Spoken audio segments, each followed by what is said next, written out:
Hi, everybody. Thank you so much for joining us today for the Scope at Lunch. We're going to be talking about diabetes and COVID-19. We're going to go ahead and get started with some housekeeping items. So go ahead and settle in while I read through this. Welcome to our second episode of the Scope at Lunch, a special edition of the Scope podcast. My name is Paige Heitman, and I'm your host for today's webinar. We're going to touch on a couple of housekeeping items before we get started. First, this Zoom session will be recorded. We'd like to know who everyone is, so please ensure that your name is accurate. If you need help with this, please reach out to us using the chat box feature. I'll be moderating this session with my Phelps Health marketing colleague, Hillary McCash. You can see her name in here. So one of us will be sure to help you if you do find that you need some help throughout this. Also, we would love to see everyone's faces. Everybody can see mine. It makes for a much more fun and interactive session. So if you feel comfortable doing so, please go ahead and turn on your video. Note that each of you is currently muted unless you're a presenter. If you have a question that pertains to the topic being discussed, please add that question to the chat box and we'll try to get to it and get it answered before we wrap up today. You can also add comments in the chat box. One thing to note about the chat box is that you can send questions and comments to the entire group or just one person. We would encourage you to submit your questions and comments to the whole group so that everybody can participate in the discussion. But you are also welcome to post a private question or comment if you feel more comfortable doing that. We want to encourage everyone today to utilize the reactions that Zoom offers during this discussion today. You can use the hand clap, thumbs up, thumbs down, etc. to let us know if you like, love, agree, disagree with whatever we're discussing. Reactions are going to be in two different places, one at the top of the screen and one at the bottom of the screen. And one you'll see when you display the participant list. Also, if you're watching from our Facebook live stream, feel free to ask questions, comment, or show us emoticons during our conversation. We will be conducting a few polls throughout this Zoom meeting, so you'll get a chance to interact then if you choose. And of course, don't forget the chat feature. Some of you may be using a mobile device while others are using laptops or computers.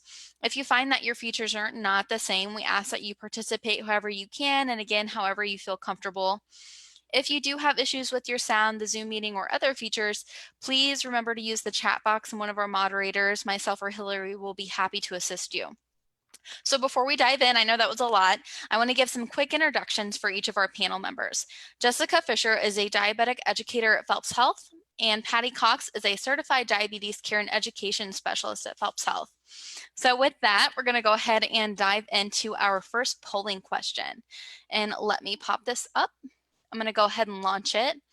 On a scale of 1 to 5, with 1 being the least concerned and 5 being the most concerned, how concerned have you been about yourself or a loved one's diabetes since COVID-19 began in mid-March? And I'll give everybody about 20 seconds to think about this question and answer it. And these are all anonymous.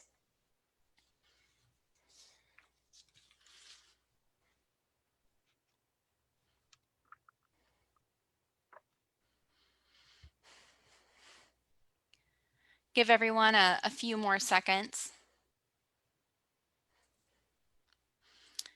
And then we'll share this. So this is pretty interesting. So we do have about half of our attendees who are at least a little bit concerned about themselves or a loved one's diabetes since COVID-19 began in mid-March. So great job with this. I'm going to go ahead and stop sharing this. And we're going to move on into our discussion today. So this first question is for you, Patty. Are people with diabetes more likely to get COVID-19? Well, thank you so much, Paige, for having Jessica and I today. Whenever we can talk about diabetes, we're certainly glad to do so and excited to share the information we know. And at this time, to answer the question, there really is no scientific evidence that having diabetes makes you more likely to contract COVID-19, which is a really great thing in the world of negative that we hear about it. Absolutely. Jessica, anything that you would like to add with that? No, I think, the main problem is when people with diabetes have this condition, there is a possibility of worse outcomes. It's not really the problem of contracting the virus, but people with diabetes have a much higher risk of serious complications. And that can lead to some of these complications of COVID-19 and possibly even death. which, those that typically don't have diabetes or have diabetes and a chronic heart condition, maybe like diabetes and heart disease, run a higher risk of getting COVID-19 or having a complication as a result. Awesome. So that kind of leads us into our next question, which is for you, Jessica. And you kind of answered this a little bit, but if you could expound on that, do people with diabetes, and you answered yes, have a higher chance of experiencing severe complications from COVID-19? Why is that? So typically it's not necessarily a problem of contracting the virus, but it's if they have a chronic condition such as high blood pressure or heart disease, along with their diabetes, that can put them at a higher risk of getting a serious complication as a result of contracting the COVID-19 virus. Great information. So moving on to question 3, can COVID-19 itself cause diabetes, Jessica? According to the ADA, at this time, there's no link between the cause of COVID and having diabetes. That's good to know. That's a good myth to debunk. Yes, absolutely. So Patty, diabetes, like smoking, is listed as a potential complication for many diseases and illnesses. Why does diabetes complicate other health issues like COVID-19? Well, the problem with diabetes often is as a high blood sugar, or what we call hyperglycemia in the medical world. And so when a person has a chronic high blood sugar, that then increases the inflammation within the body. And when we have more inflammation within the body, then that also leads to these other complications that can go along with COVID-19. For instance, like pneumonia. And we see a decreased immune status as a result of that chronic inflammation. So that's why, again, kind of touching on what Jessica was saying earlier about the complications, that's why we see the problems with diabetes then. Patty, I have a follow-up question to that. Why is it so important that we have a healthy immune system, especially during this time of year where people may have diabetes, and if they get sick, if they have a weakened immune system, what could that potentially cause for them?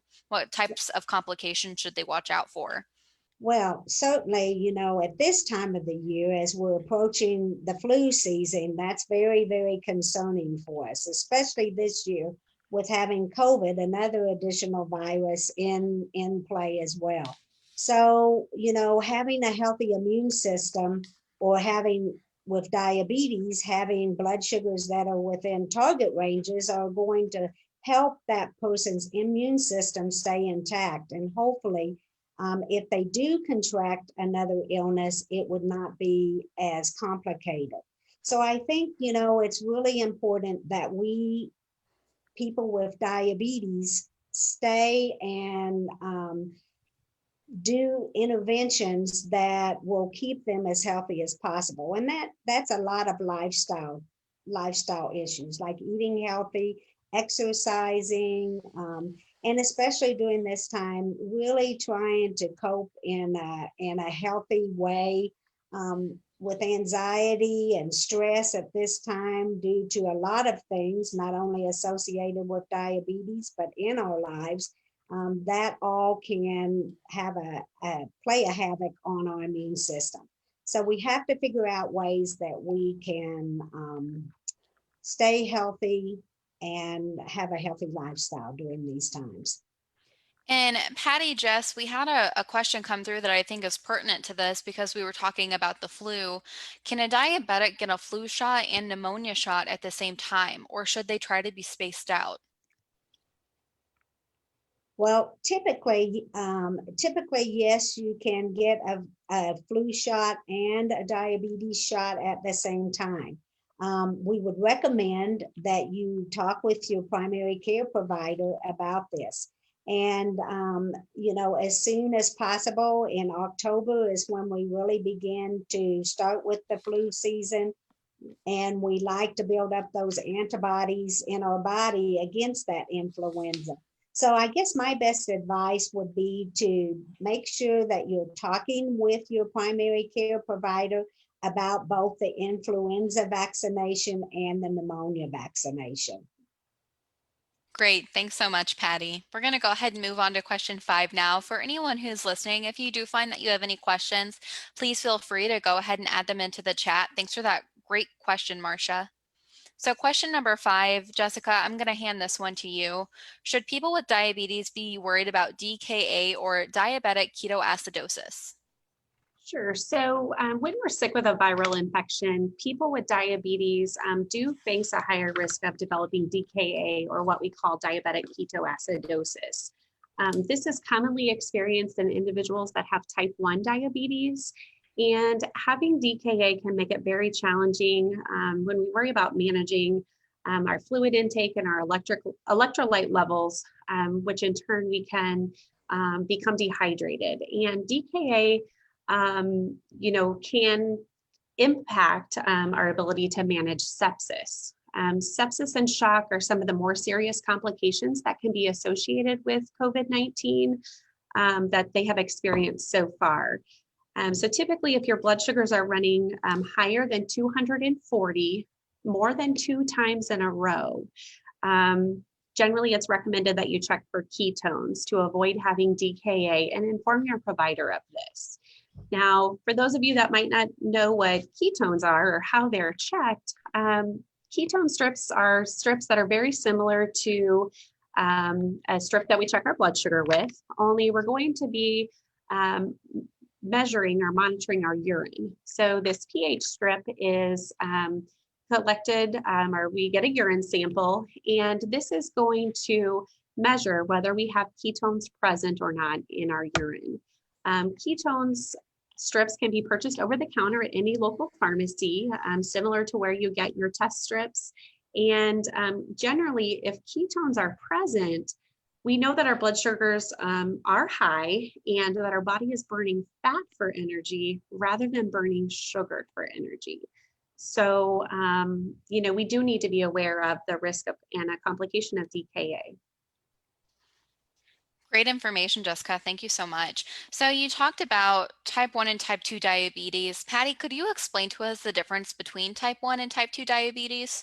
Well, type 1 typically is an autoimmune disorder, and it can start at any age and throughout a lifespan. Typically, we think of it as the type of diabetes that is more common with our younger children, teenagers, and young adults. Whereas type 2 is often seen more in the middle-aged adult. But things have changed now. And again, with type 2, we're starting to see children with type 2 as well as type 1. The difference between them is that type 1 is autoimmune, and we really don't know why the body decides to kind of attack its own cells in the pancreas. And these cells are called beta cells, and they make insulin. In type 2 diabetes, people with diabetes still make insulin, but maybe not just quite enough, and the body is not utilizing it quite as effective. And we call this insulin resistance. So either type of diabetes can occur at any age, I guess is really what I want to say. So Patty, as a follow-up question to that, what are some warning signs for type 1 and type 2 diabetes that people should be on the lookout for if they haven't been diagnosed? Okay, well, certainly I call it a wet noodle fatigue. In other words, you are so exhausted and so tired that it's really difficult for you to put one foot in front of the other. Excessive thirst, excessive hunger, also urinating more often. Maybe you might have a sore that doesn't heal, and also maybe a blurred vision that simply does not go away. This is not the same blurred vision that you might have with dried eyes or a blurred vision from looking at your computer too long. But this is one that you wake up with often in the morning and you go to bed with at night. And probably the last symptom that is fairly common would be an unexplained weight loss. But the point I want to make about this is oftentimes people, those symptoms are really kind of vague and they can be associated with so many things that we often rationalize them away. Oh, I'm tired because I work too much, or I'm using the bathroom a lot because I drank so much today. So, I think that those are the most common symptoms. But if you don't feel right, then you need to get it checked out with your PCP. Fantastic. Thanks so much, Patty. So before I move on, we're going to answer one more polling question. I'm going to go ahead and launch this for everyone. Do you feel safe visiting your doctor for an in-person appointment?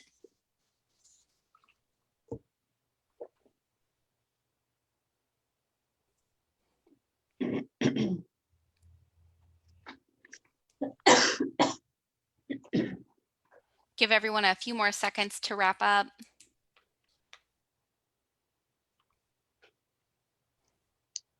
And I'm going to go ahead and end the poll and I'll share those results.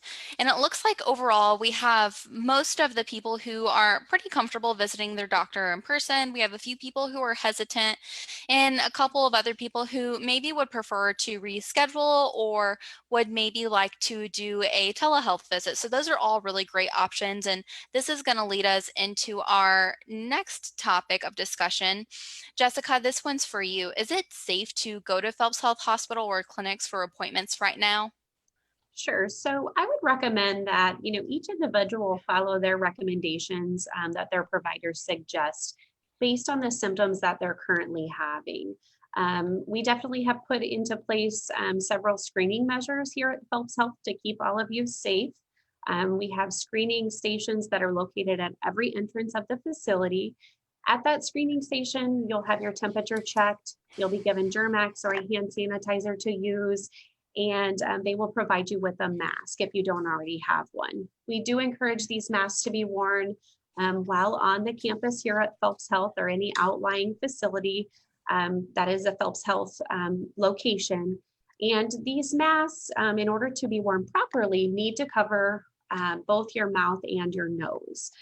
We do ask that you maintain social distancing as much as possible when applicable, and making sure that you're using hand sanitizer or having frequent hand washing. But of course, we do have telehealth that's available. So if you're a little hesitant or unsure about coming into the hospital or the doctor's office, speak to your provider about telehealth, because in today's day of all the upcoming technology and the extra resources that we have available to us, we're able to see you in the comfort of your own home as well if you're not quite as comfortable coming in. Jessica, that's a great response, and it leads me to a follow-up question. I see some things behind you as well. What is different about a telehealth visit, maybe with a diabetic educator now, that you are offering those versus an in-person visit? Sure. So we do have telehealth services available for all of our patients. And we have a platform that is actually very convenient, very simple, very user-friendly for all of our participants. And this notification can be sent to you through a text message or an email. We would communicate that with you at the time of the referral to see what your preference is. And basically, you would get a link that would be sent to you or a text message. You would then be put into a waiting room, which would tell us that you're ready and available. And Patty and I have the capability of doing a telehealth visit. We have tools and resources. We have handouts and things that we can mail to you ahead of time. We can email them. We can share our screen with you. So we definitely want to make sure that you are still getting the same education, regardless of whether you're coming into the office to be seen or if you're doing this from the comfort of your own home. We're very accommodating for you and your needs. If I might just add something to that, I think this is also a great time to include your family members. Because of COVID and some of the restrictions on our visitor policy, this allows for spouses, significant others, family members, really as many people as that participant would like to have in on the visit. So that's a great opportunity, and it is also a way to provide support for that individual who has diabetes. Great, fantastic. So we had a follow-up question come up with this. Can I schedule an appointment with a nutritionist even if I don't have diabetes but want to be healthier? So we do have an outpatient dietitian that has joined our team. Her name is Monica Sennell, and she is accepting patients that do not have diabetes. So maybe you have an interest in weight loss, or you have a medical condition that you need to have diet management over, maybe Crohn's disease or something like that. We can accept a referral from your provider. That a referral would need to be sent to scheduling, and she could assist you with that. Great, thanks, Jessica. We're going to move into our next question, question 8. So Patty, this one's going to be for you. Will COVID-19 impact access to insulin or other diabetic supplies? So we know that flu season is coming up, and a lot of people have a concern that, COVID-19 may ramp back up and we may have to close everything back down. How do people get access to their supplies? Well, I think that's a great question because it's such an important part of an individual's therapy. So right now we know, and hopefully in the future, that most of our manufacturing companies that manufacture diabetes medications and or injections such as insulin, there is not a shortage, and they don't really feel that that is going to be a problem. And that goes along with our supplies too. But one of the things that I would really like to say is that, there are some things that you can do as that individual with diabetes to prepare. And actually, it would be advisable to at least have 1 week of your insulin on hand. And at least if you can have more than that, 1 to 3 months of both your injectable medications, such as insulin, and your oral medications that you would take. Check to make sure that all of your prescriptions are up to date. Because, if you were to contract COVID and you were quarantined, this could simply be a call into your pharmacy, and then delivery could be set up for you. So at this time, we're seeing good stocking on all of our supplies for our diabetes, such as test strips, meters, the ketone strips, and the medications. Awesome. That's good news to hear. Do any of those supplies ever have an expiration date? Is there any too far out that you shouldn't go whenever you're stocking up? Well, I think that's kind of a two-part question because when we talk about supplies and then we talk about medications. So let's address supplies first. Supplies such as your testing strips for your meter that you would check your blood sugar with. It really depends on the brand of the meter and the test strips. Some test strips are good for 1, 2, 3, and 5 years. But the most important thing that you can do there is to always check your expiration date on the supply in the box before you ever purchase it. That way, you know that it's good. And one thing is that diabetes supplies cannot be returned to the pharmacy or the store wherever you purchase them. So yes, they do have expiration dates.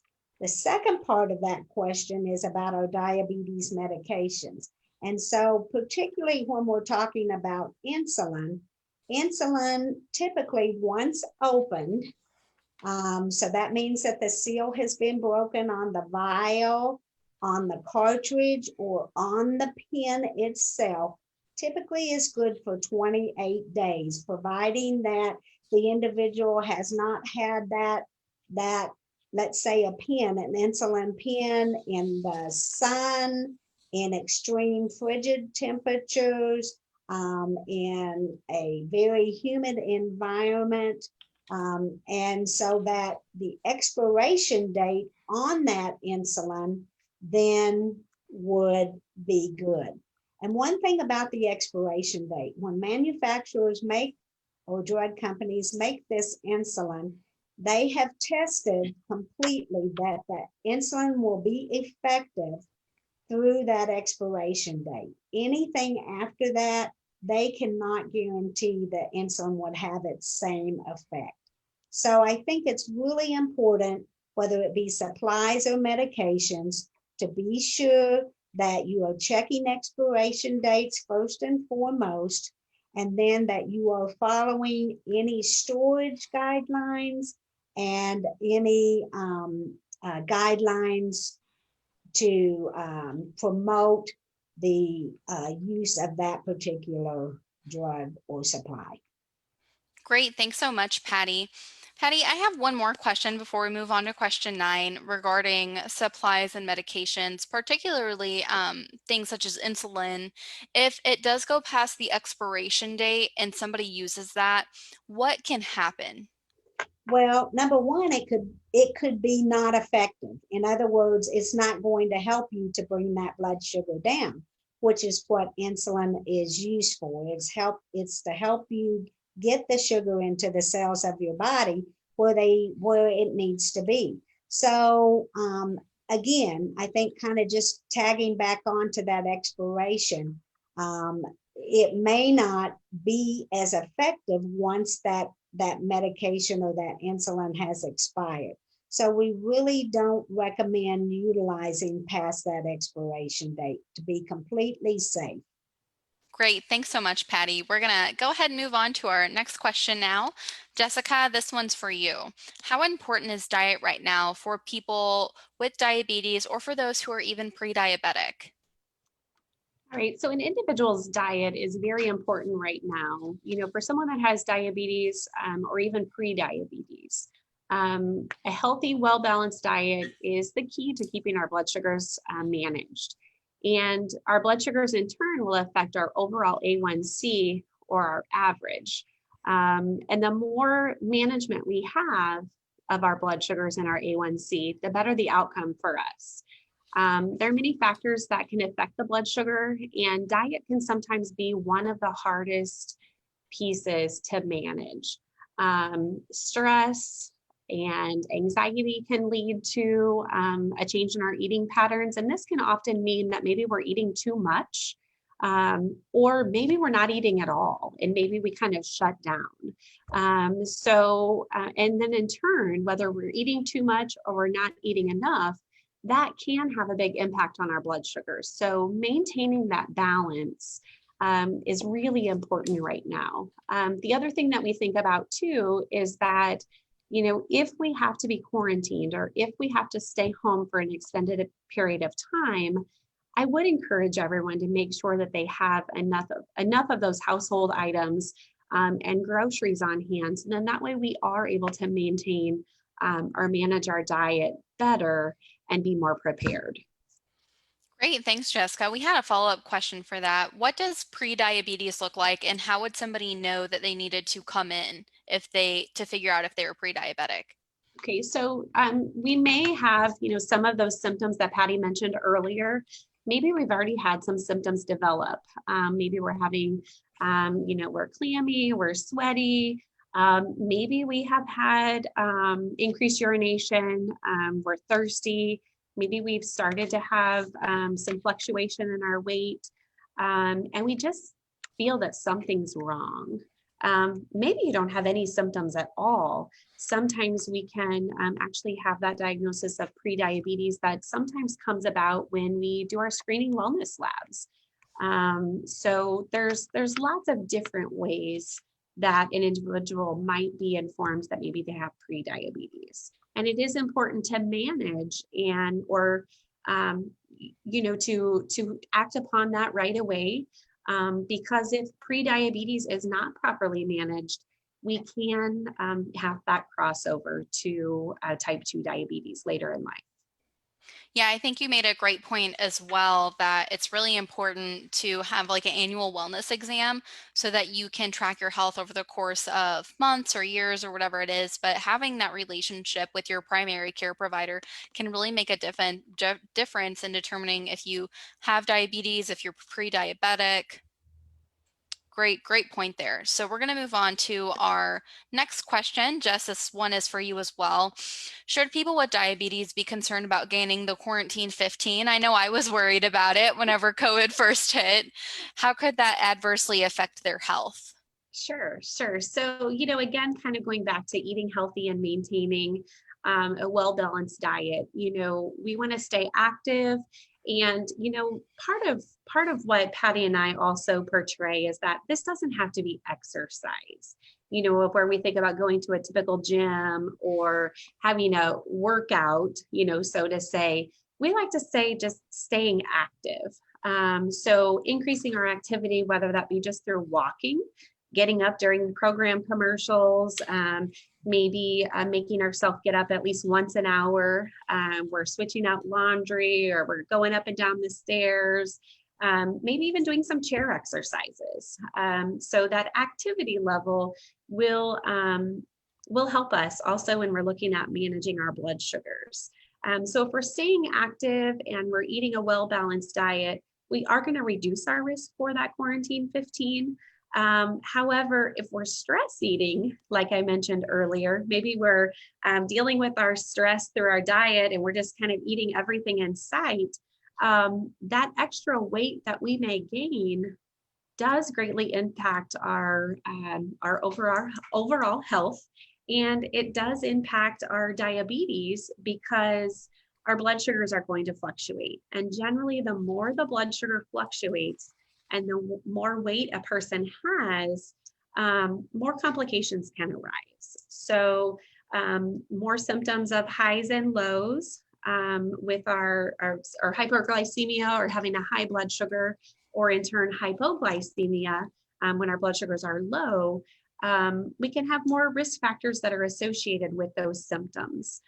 Sometimes we might need additional medications to help control those blood sugar levels that are high, which then also leads to more adjustment in our medications. So this can be seen as an overall negative impact on our diabetes by gaining that additional weight. Great, thanks, Jess. So we have quite a few questions that came in talking about diet and quarantine 15. I think I inspired everyone. So the first question we got was, can type 2 diabetics safely do a keto diet? Well, I think that, when we talk about our different diets, that really has to be individualized.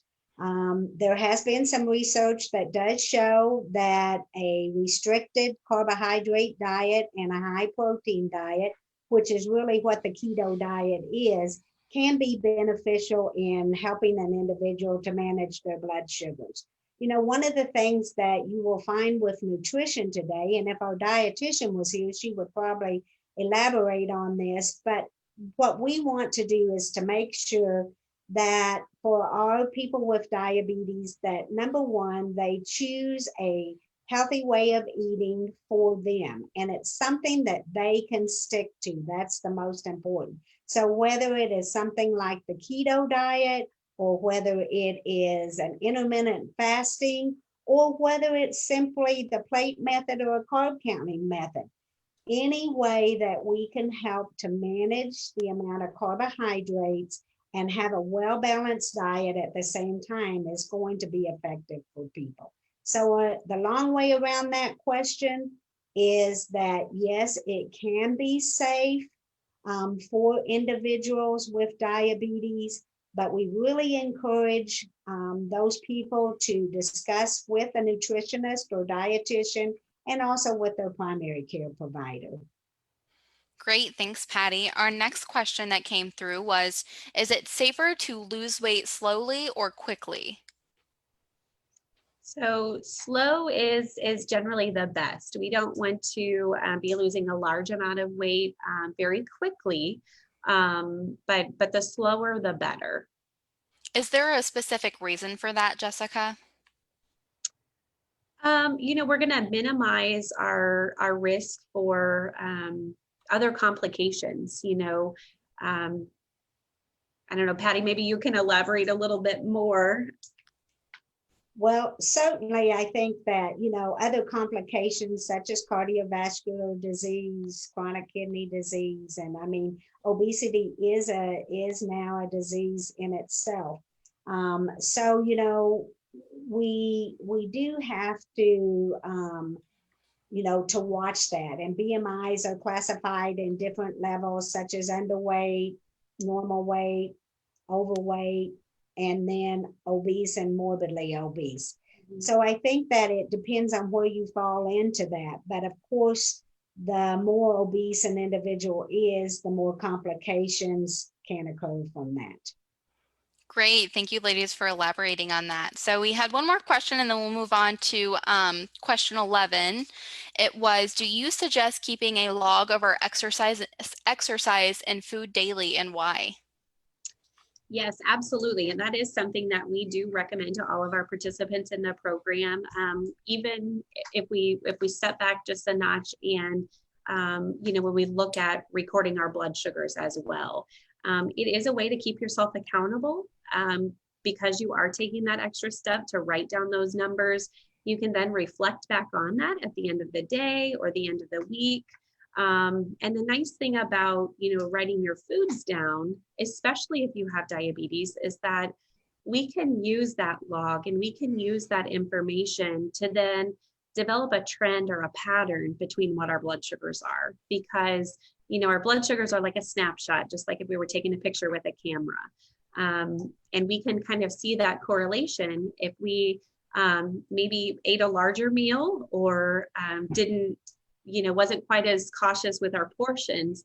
We can sometimes see that reflection in what our numbers are. But same way for exercise, we can notice, are we maybe having a low blood sugar as a result of that exercise? Do we need to have a snack beforehand? So it is a great way to be able to log and just hold yourself accountable. Yeah, absolutely. And I would even echo that. I also keep a food and exercise journal, and I love it because I bought it with stickers in it, and it has like a smiley face, a frowny face. So if I've eaten really bad that day, I have to give myself a frowny face. But just like you said, Jessica, it's a great way to keep yourself accountable. So we're, maybe if I can add to that, is that then you yes. can share that with your provider. You can take that in and you can have that time to brag on yourself or to share your success. Maybe if we have too many of those brown faces or those bad stickers, we don't want to share that. But it is that way to also say, I am taking charge. I am gaining control, and I'm going to overcome this. Yeah, absolutely. Great. Great question there, Tracy. Thank you so much for sending that in. So question 11, this one is for Patty and Jessica. What should people with diabetes know and be doing right now to ensure their health and wellness? Because we are living in really unusual and unprecedented times. So our care with diabetes is really going to look a little bit different. Patty, I'll let you go first. Okay. Well, I think that, there were a number of things as this question come across that occurred to me. And one of the things that, especially for people with diabetes, is that as we're facing the season of influenza and now we have COVID, a sick day management. So what should a person do when they become sick? And maybe it's not even the influenza. Maybe it's a 24-hour gastrointestinal bug. But there are some things that really people with diabetes should do. And one of those, I think the most important is to stay hydrated. When we become dehydrated, so many more complications can occur, such as diabetic ketoacidosis, as Jessica addressed earlier. And we see that more with type 1s than we do with type 2 diabetics. But there's also a complication for type 2 diabetics that is similar to DKA, but they don't have a spill of ketones in their urine. So dehydration can be a huge problem. And so we want our people to stay hydrated. And oftentimes we think about that only when it's hot outside but when the temperatures are cold, it can be just as equally important. So in that sick day management, the number one thing would be to stay hydrated. Number two probably would be that we know as a result of an illness is a stress on the body, that we need to understand that our blood sugars are going to elevate. Even if we're trying our hardest to keep them down, that's a natural response to an illness or stress. So knowing that our blood sugars will be higher during this time, we need to make sure that we're monitoring them more closely. Sometimes people just monitor their blood sugars once a day. But when you're sick, you need to monitor them about every 3 to 4 hours. And so that you can keep a close watch, as Jessica said early, on that snapshot of what your blood sugars are doing. Another thing would be, we want you to continue to take your diabetes medications, even if you're not eating, because again, if the body is going to raise that blood sugar, then we need to make sure that we're taking our medications to treat that higher blood sugar.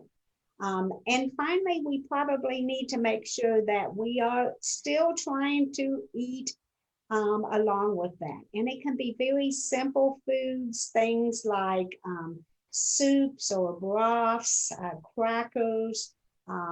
Even at a time like this, you might even want to have a regular popsicle, not a diet one, and maybe even a little bit of a regular clear soda.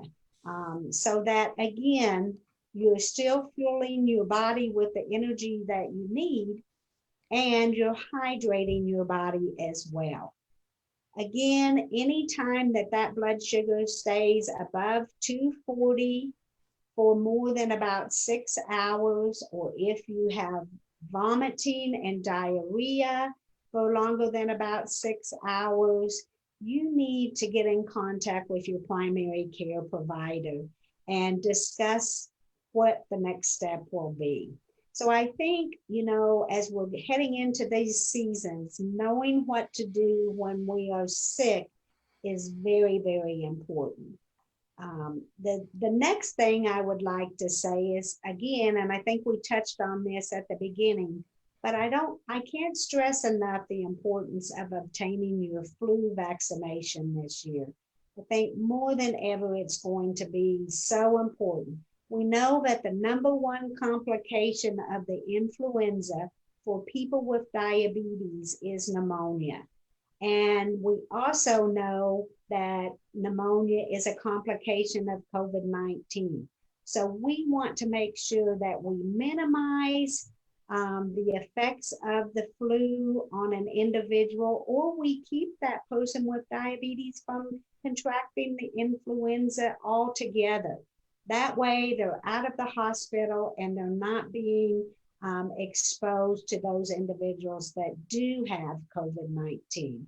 So I think the flu vaccination, and along with that, the pneumonia vaccination, is so very important. Jess talked about, healthy activity and healthy diet, but I'm also going to mention healthy coping.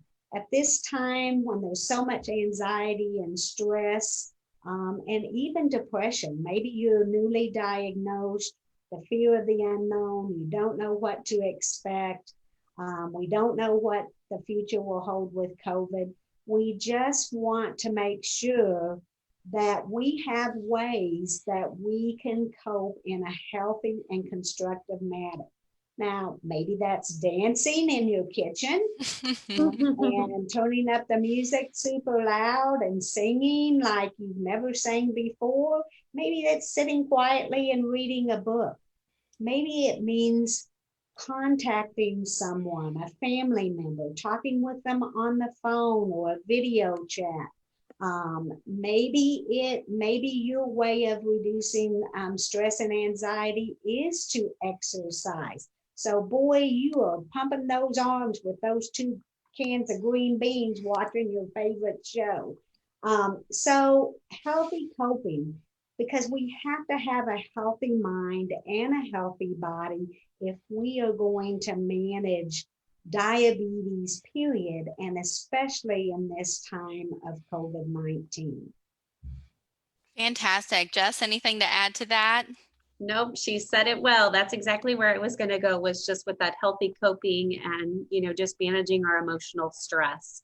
It is just often the piece that's missing, of just, because we're fearful, or we have this persona, that's associated with depression or anxiety, and just knowing that you're not alone and it's okay. This is a different world that we live in right now. And, oftentimes, like Patty said, just finding that person, whoever that might be, to help you and to help you with that coping can be so very crucial in helping us to manage our diabetes, because of that overall impact that stress and anxiety and depression can have on our blood sugar levels. So we're always here as an extra ear as well, along with your providers, and we're here to help you if there's anything we can do for you. Great. Awesome. Thanks, ladies. With that, we're going to move into our next polling question. Let me go ahead and pull that up for everyone. And it's, did you enjoy this webinar? Again, all of this is anonymous, so feel free to vote however you would like. I'll give everybody just a couple of seconds to finish that up here.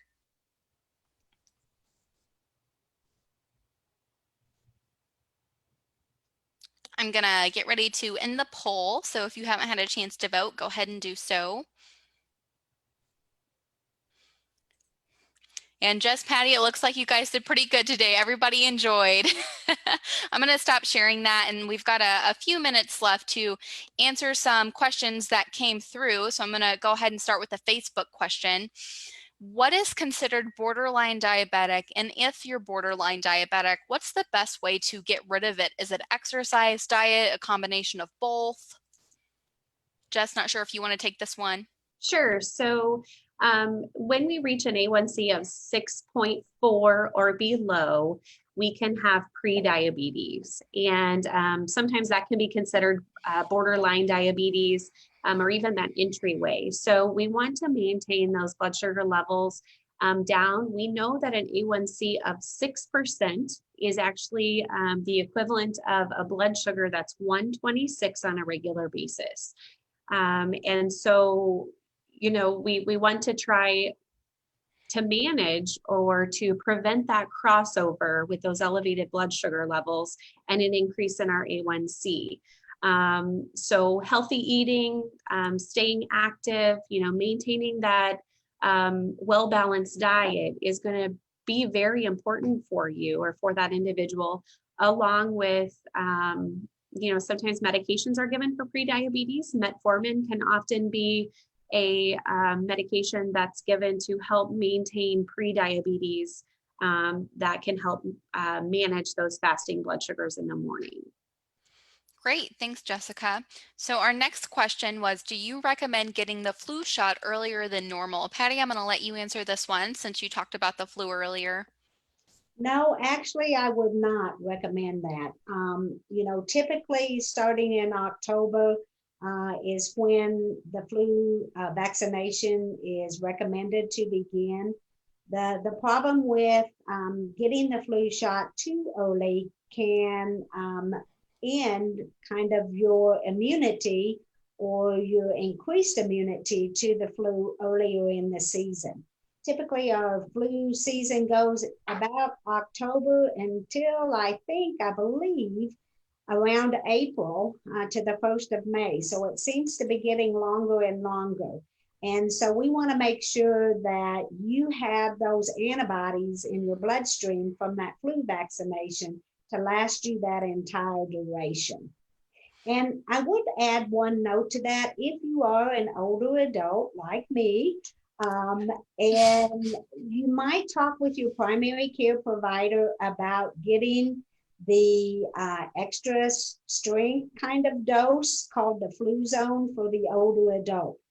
Because we do know as we get older, just as a part of natural, normal aging, that our immune systems are not quite as effective as they once were. So this is a way to help with that and hopefully keep you from contracting the influenza. Great. Thanks, Patty. I didn't realize that about the extra strength flu shot. That's awesome. So we have one more question before we wrap up. How do we contact you if we want to make an appointment? Sure. So we can receive any referral from a primary care provider, an internal medicine provider, or an endocrinologist. They can refer you to our diabetes education program. We have order forms that are here in our office, or the provider may send a referral to centralized scheduling, or they may also reach us directly. And we can be reached at 573-458-7314. Great. Do you want to say that one more time just for anybody taking notes today? Sure. So that phone number again is 573-458-7314. And Patty and I would be happy to be able to help you and assist in getting that referral for diabetes education. Fantastic. And we'll also send a follow-up email for the Scope at Lunch program. So I'll make sure to include that as well for anybody who would like to begin a referral program or start this process with Jess and Patty. So that is it for our participant questions. And we are pretty close to wrapping up. We're 10 minutes early, but I think that's all right. I think we earned that. So thanks so much to everyone for tuning into the Scope at Lunch today. A huge thank you to Patty and Jess for joining us. We appreciate all of the insight you've been able to share with everyone who attended today. Thank you, ladies. Thank you. Thank you for having us. Absolutely. As a reminder, this show has been recorded and will be emailed to all participants. It can also be rewatched on our Facebook page and shared with family and friends who may have missed the show. If you liked this show and would like to know more, check out our other episodes of The Scope on YouTube or visit phelpshealth.org. Have a great rest of your day, everyone. You're free to log off. Thank you. See ya.